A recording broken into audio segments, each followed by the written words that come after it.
The Roman era divided the island of Great Britain into two parts, the northern non-Roman part where the Picts lived, and the southern part which was part of the Roman Empire and whose inhabitants were called Britons. The boundary became the wall built in 122 AD, Hadrian's Wall. The Britons were influenced by Roman culture. Roman way of life prevailed on the island.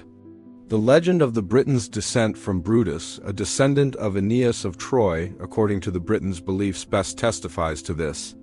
According to legend, after the death of Brutus's father, he was driven out of Italy, and from there, along with other Italians, he moved to Britain. Thus the island and the people on it were named after him. Such a legend is not the only part of myths where the name of the legendary founder explains the name of the people or the city. The fact that the Britons consider themselves relatives of the Romans shows how attached the inhabitants of Britain were to the Roman Empire. But everything changed in the 5th century. The Romans, who lacked an army on the continent, withdrew their legions from Britain, and a new era began on the island. Numerous small kingdoms arose in the province of Britain, the names, history, and names of rulers of which we learn mainly from folklore. Historians believe that these kingdoms are just a product of legends, but findings like the Allier stone, which was a gravestone for one of the nobles of the kingdom of Elmet, indicate that at least some of them existed. The document Tribal Heitage, which is a list of tribes of southern Britain, and the amount of arable land they had, also mentions some of the kingdoms, as those that existed or had existed at the time of its writing. Wars immediately broke out among the Britons. All old economic ties were destroyed. In addition, raids by the Picts from the north began. Hadrian's Wall was no longer defended, and the Picts in their campaigns reached the southern coast of Britain. Soon Germanic invaders began to arrive on the island. According to legends, in 449 AD, King Vortigern of the Canti tribe called the Jutes to help him restore order. The Jutes were led by two brothers, Hengist and Horsa. Eventually they were able to overcome all of Vortigern's enemies, and then they turned against him, after which they established the kingdom of the Cara on the lands of the Canti, which would later become known as the Kingdom of Kent. It should be noted that in various legends, Hengist and Horsa were either Saxons or Angles. They were either driven from home or volunteered as mercenaries. They defeated King Vortigern by force, number, or cunning. Such differences in versions shows us that this is just a legend of later times created to justify the invasion of the Germans into Britain. The Jutes also later captured the Isle of Wight, where they created the Kingdom of Viara, as well as the Meon Valley, where the Kingdom of Menandra arose. In 460 AD, following the Jutes, the Saxons who lived in the lands of modern Germany came to Britain. In 477 AD, the legendary leader of the Saxons, Gla, landed in Britain between Cara and Menara and did not allow the Jutes to unite these two kingdoms. Gla also created the first Saxon kingdom on the island, Sussex, which means Southern Saxons. Two Saxon leaders, Cerdic and Cynric, landed in the lands of Menara in 495 AD and perhaps initially fought against the Jutes, although in legends they confronted the Britons. In these lands in 508 AD they defeated the Britons and executed 5,000 of their prisoners. In 519 AD they established their kingdom called Wessex, meaning Western Saxons. As for the Kingdom of Essex, legends have two current versions of its origin. One legend says that it was founded by King Cain in 527 AD. Another ignores Quine and names his son Sleda as the founder of the kingdom. The most massive wave of migration belonged to the Angles, who lived in southern Jutland between the Jutes and the Saxons. The Angles first sailed to Britain in 480 AD. They landed in the lands of modern Lincolnshire and formed the Kingdom of Linz, named after the local Celtic tribe. Over time the name of the kingdom was shortened to Lindsey. The next group of Angles arrived in Britain half a century later under the command of King Aysel. They landed in East Anglia but did not stay on the coast. Instead they went into the heart of the island, where under the rule of Aysel's grandson King Creota, they established the Kingdom of Mercia. Its name comes from the word march, which the Germans called the border where wars were fought. 20 years later the Angles, led by King Ida, landed in the north, where they established the Kingdom of Bernicia, whose name was borrowed from the local Celts. It is worth noting that Legends about King Ida differ even in how he conquered new lands. In some legends, he became the first king and built its capital, Bamberg. In other legends, he set himself on fire and, burning, burst into Bamberg, which was at that time a fortress of the Britons, to capture the city. Ida is also present in British legends. Here he is known as Ida the Flamebearer. He appears as a cruel conqueror who ruthlessly burned Britain settlements and was killed by a prince of the kingdom of Rege named Urien in 550 AD. The Angles landed in the east, where they formed the kingdom of East Anglia. Its legendary founders are King Weha and his son Wupa. Their names, researchers believe, were invented to explain the origin of the local royal dynasty, the Wufingas. In 560 AD, the Angles settled on the Humber River. Here the kingdom of Dara arose, whose name was taken from the language of the Britons, who called this region Dara, meaning oak. However, it should not be assumed that the native inhabitants of the island could not resist the invaders. The first to lead the Britons at the beginning of the 6th century was Ambrosius Aurelianus. It is unknown whether he was a descendant of the Romans who remained on the island or a Briton who bore a Roman name. In 516 AD, Ambrosius managed to defeat the Saxons in the Battle of Badon Hill and halt the advance of the invaders into the heart of the island. The kingdom of Dumnonia, which existed in the Cornwall Peninsula, also rose to power in constant wars with the Saxons, halting their advance westward. Only in 552 AD did the Saxons manage to continue the conquest of the island. At that time, Wessex captured the town of Old Sarum and expanded its holdings into western Hampshire. And 4 years later, the Western Saxons defeated the Britons in the Battle of Barbary Castle, which allowed them to advance further westward. In 577 AD, Wessex defeated the Britons in the Battle of Diorham. The Saxons occupied new lands, and there the kingdom of Witch emerged. Meanwhile, in the north, the Angles successfully resisted the kingdom of Ibroch. Then Bernicia and Dara united against it. In 580 AD, they together defeated the Britons in the Battle of Caergru and then divided the lands of Ibroch. This alarmed other Celtic kingdoms, and they allied against the invaders. In British legends, this union is known as Hen Ogawad, which means the Old North. The Britons managed to defeat the Angles and push them back to Lindsey's Far Island, which they besieged. However, failing to defeat the Angles, the Briton kings began to divide the conquered lands among themselves, quarreled over them, and started to fight each other. The Angles quickly took advantage of this, defeated the Briton kingdoms one by one, and reclaimed the conquered lands for themselves. In the same years, the Saxons from Essex formed Middlesex, the name of which can be translated as Central Saxons. Meanwhile, the Angles crossed the borders of East Anglia and formed the Kingdom of Middle Anglia. Separate groups of Angles reached the Pennines, where they formed the Kingdom of Pexit. It is worth noting that all this is a history from legends. Partly historians, with the help of archaeological excavations, confirm it, sometimes complement it, or even refute it. It is known that besides the listed Angles, Saxons, and Jutes, in those years the tribes of the Frisians also massively migrated to the British Isles. Archaeologists have also established that the tribes of the Saxons initially settled in the upper reaches of the Thames, and from there migrated to the southern coast of Britain. The oldest Germanic settlements in Mercia appeared half a century before the Angles arrived there. According to legends, on the conquered lands the Germanic people established their traditions, which were based on the principles of tribal alliances and military democracy. The basis of society was ceorls, free peasants who owned their land. They formed the basis of the army, which was called the fyrd. The Germanic tribes were ruled by kings. Often these were former tribal leaders who, according to tradition and also to strengthen their power, traced their lineage to the heroes of legends or even to pagan gods. Representatives of the nobility were called aldermen. Mostly these were warriors to whom, for various merits, kings granted additional lands. Such enrichment gave them even more opportunities for a military career. They led separate units, managed forts, and dealt with local administration. Aldermen who had relatively small possessions were called gesifs. Often they differed little from free peasants or ceorls. The richer aldermen were called aldermen. They formed the basis of the nobility. The richest eorls were called witan. Their privilege was to enter the Witnagemot, an assembly of nobles where the most important issues of the kingdom were decided. The culture of the new kingdoms was typical Germanic, but over time it began to change.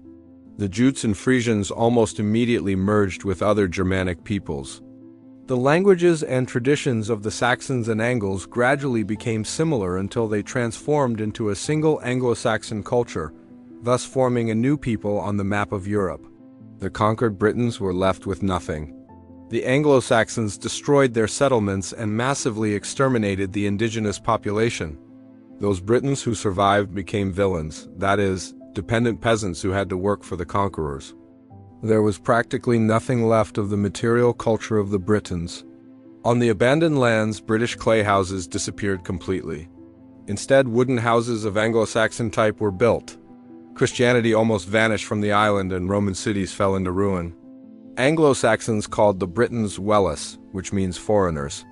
The Britons called themselves Cymri, which can be translated as people who speak the same language. Behind the Britons on the island remained the regions of Cornwall, Wales, Strathclyde, and the Isle of Man, a significant part of the Britons, fleeing from the Germanic peoples, escaped to the Brittany Peninsula. The cruelty with which the invaders exterminated the indigenous population created in the folk epic the legend of King Arthur, who ruled shortly before the arrival of the Anglo-Saxons. He embodied all the qualities of a good ruler who bravely defended his kingdom.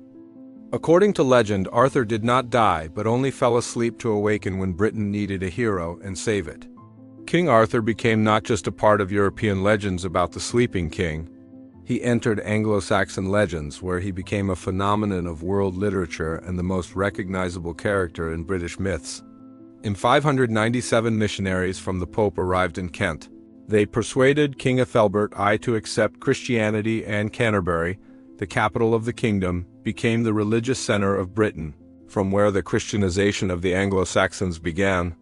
In addition to the Pope's missionaries, a letter also came to King Ethelbert where the name Land of the Angles, Anglia, was used for the first time. It initially became a church name, but later passed into all other documents. This is how the name of the country England was established. In 593, Aethelfrith became the king of Bernicia. As a talented military leader, he reformed the army, dividing it into a professional force from among the aldermen and a militia fyrd from the peasants. In 599, the Welsh again united against the Angles. They gathered significant forces, including foreign nationals, and the main advantage was 300 horsemen, a formidable military force at that time. After that, they marched on Bernicia, but Aethelfrith began to retreat, luring them into his possessions and defeating them near the fortress of Catrith. This defeat was a catastrophe for them, as Aethelfrith expanded the borders of his kingdom and began to interfere in the internal affairs of neighboring Welsh kingdoms. Soon, Aethelfrith faced a new problem: the Scots, who had migrated from Ireland to northern Great Britain. They began their expansion to the south. Then Aethelfrith declared war on the most powerful kingdom of the Scots, Dalriada. In 603, he defeated the Scottish army in the Battle of Degsastan. This battle undermined the power of Dalriada. It also suspended the process of uniting the Scots, other tribes of which now abandoned attacks on the Angles. Meanwhile, a civil war broke out in the kingdom of Dara, and power was seized by the alderman Ethelric. In 604, Aethelfrith, under the pretext of protecting the legitimate heir Prince Edwin, invaded the neighboring kingdom, where he defeated and executed the usurper Ethelric. However, he did not hand over power to the rightful ruler, but united his kingdom with the kingdom of Dara. Prince Edwin, the target of the assassination attempt, had to flee his homeland. The new state was named Northumbria, and was so named because it was located north of the Humber River. In 613, Aethelfrith began the conquest of Cumbria, and a year later he plundered the British kingdom of Powys, where he burned all the monasteries and brutally dealt with the monks. In 616, the East Angles invaded Northumbria. Their king used the question of returning power to Prince Edwin as a pretext. Aethelfrith suffered defeat in the battle on the River Idle, where he was killed. Eventually, Edwin became the king of Northumbria. In 617, he annexed the Welsh kingdom of Elmet, and in 625 he captured Lindsey. Also in 627 Edwin allied with Kent and baptized Northumbria. Soon after he captured the Welsh islands of Anglesey and Man. Thus Edwin became the most powerful king in Britain. However, this became the reason for his downfall. During this time the kingdom of Mercia was ruled by Penda, who was a staunch pagan. In 626 he conquered Middle Anglia and 2 years later he captured the kingdom of Witch. Thus the power of Mercia grew significantly. In 631 Penda invaded Dumnonia, where in addition to the Cornish he encountered the Welsh king Cadwallon. Cadwallon defeated Penda in the Battle of Exeter, but instead of finishing off the Mercians, Cadwallon offered Penda an alliance against Edwin, the king of Northumbria. In 633 the allies invaded Northumbria and caught Edwin off guard. As he retreated unprepared for battle, with numerical superiority they defeated the Northumbrians in the Battle of Hatfield Chase. King Edwin of Northumbria died in the battle and the Welsh captured his kingdom. However, this was their last significant victory in the war against the Anglo-Saxons. At the same time, in the north of Northumbria, Oswald, the son of the former king Ethelfrith, dreamed of reclaiming his father's inheritance and was gathering an army for this purpose. Edwin's death greatly aided him, as now he led the Northumbrians in their struggle against the Welsh. After liberating Bernicia, Oswald awaited the arrival of Cadwallon there, lured him into an ambush and defeated him in the Battle of Heavenfield. Thus Oswald established his complete authority over Northumbria. Oswald completed his father's conquest of Cumbria and also expanded the northern borders of Northumbria by capturing the Britons' fortress of Dyn Eiben, which is now called Edinburgh. In 642 Oswald attempted to capture the Welsh kingdom of Powys. However, he was already awaited there by the Mercian king Penda, who defeated the Northumbrians in the Battle of Maserfield. Oswald was killed in battle, and because he died fighting against a pagan king, the church declared Oswald a saint and the patron of Northumbria. With the death of their king, the country split into two old kingdoms, Bernicia and Dara, but not for long, as Oswald's brother. Oswiu, who ruled in Bamberg at the time, took on the name of Saint Oswald and began the unification of Northumbria. He preferred negotiations to war. During one of these negotiations, Oswiu killed his own nephew Oswine, who also claimed the throne. Eventually, Oswiu managed to unite Northumbria in 654. During this time, Penda became the most powerful ruler in Britain. He defeated the kingdom of East Anglia, killing 2 of its kings, one of whom also became a saint. Penda then installed there a puppet king, Anna. In 645 Penda captured Wessex, driving King Cenwalh to East Anglia. However, 3 years later Wessex regained its independence and Cenwalh returned home, bringing Christianity to the West Saxons. In 654 Penda attacked East Anglia again, killing King Anna and annexing his lands to Mercia. Here he distinguished himself with the brutal persecution of Christians. When Penda learned of the unification of Northumbria, he immediately began to prepare a campaign against it. Penda ravaged Northumbria with particular brutality, burning down all settlements in his path and killing Christians. Meanwhile, Oswiu was forced to hide in the fortress of Bamberg in the north of his kingdom. The Mercians besieged him, but they never managed to capture him. Penda decided to offer peace, taking Oswiu's son as a hostage and returning to Mercia. On the way near the river Winwed, King Oswiu caught up with the Mercians.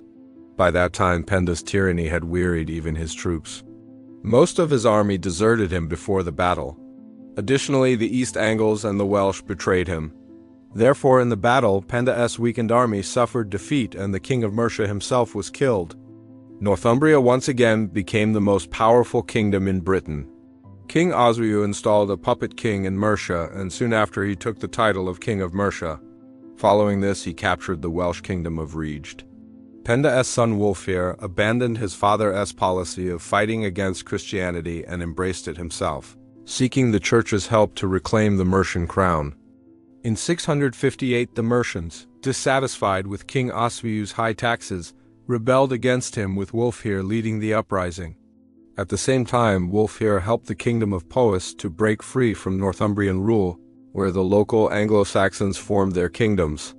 In 661, Wulfhere invaded the territories of Mianwara and Witwara, which were the last centers of paganism in Britain. He handed over these lands to his allies from the Kingdom of Sussex. In 665, Wulfhere established control over Middlesex, placing his governor in London. The war with Northumbria in 674 was unsuccessful for Wulfhere, and during it he contracted a fever and died the following year. Passing the rule to his brother Thellard I, Thellard I continued the policy of strengthening Mercia, although not as successfully as his brother. In 676 he invaded Kent and finally took the country of Surrey for Mercia. In 679 he invaded Lindsey, after which he defeated the Northumbrians in the Battle of Trent and expanded Mercian territory. In 681 Thellard I attempted to subdue Wessex, where civil war was ongoing at the time. However, his intervention only united the West Saxons around Prince Cadwalla, who became the King of Wessex in 685 and defeated the Mercians. The following year Cadwalla defeated Thellard I's allies, the Kingdom of Sussex, and took their Jutish lands. Thellard I's last successes were the annexation of the Witrosingas and Magansk to Mercia around 700. At the same time, Wessex finally managed to conquer the Cornish Dumnonia. By the beginning of the 8th century, there were 7 Anglo-Saxon kingdoms in Great Britain. This period of their formation and existence in English history is called the Heptarchy. It became iconic for the English, influencing their culture, politics, and traditions in the future. The Anglo-Saxons faced a process of consolidation which would intensify due to the invasion of another group of conquerors, the great heathen army of the Vikings.